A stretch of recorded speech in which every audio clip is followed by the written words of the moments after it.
Phones 100 years ago.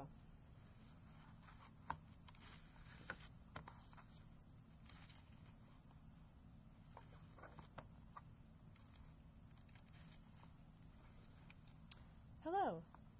The first telephones.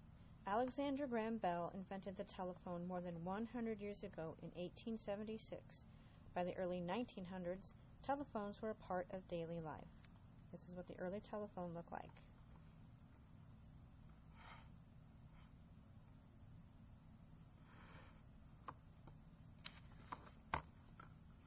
Different kinds of phones.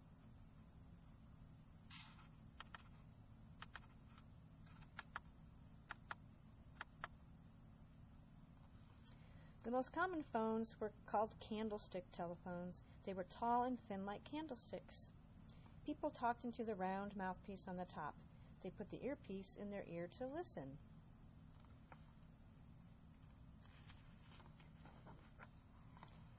Wooden wall telephones were shaped like boxes. They had nicknames like coffin and fiddleback. The mouthpiece and the earpiece were separate. The caller turned a crank to make a call. The cord was short. Anyone who talked on these phones had to stand near the phone.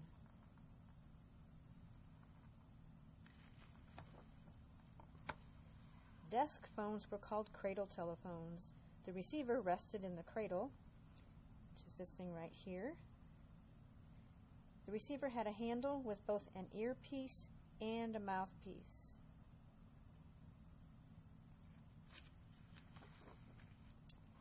Making a call. 100 years ago, most phones didn't have dials or buttons. The caller picked up the receiver and spoke to an operator. Most operators were women. Telephone companies thought women had nicer voices than men. And this picture shows a Native American woman working at a telephone company over 100 years ago. Every call lit up a button on a big electronic switchboard. This is the whole board right here. The operator plugged cords in and flipped switches to connect the call. Most calls were not private.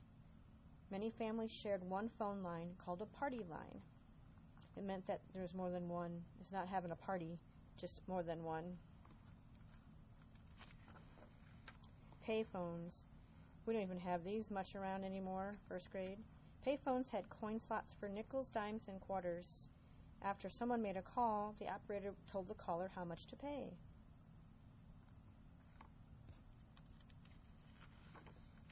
Sometimes there was only one phone in a whole town. The phone was usually near the general store. Everyone in town used it. Today, it is hard to imagine life without a telephone. And I noticed something when I was reading this book, first grade, that this doesn't even get to cell phones. So, phones have come a long way in 100 years.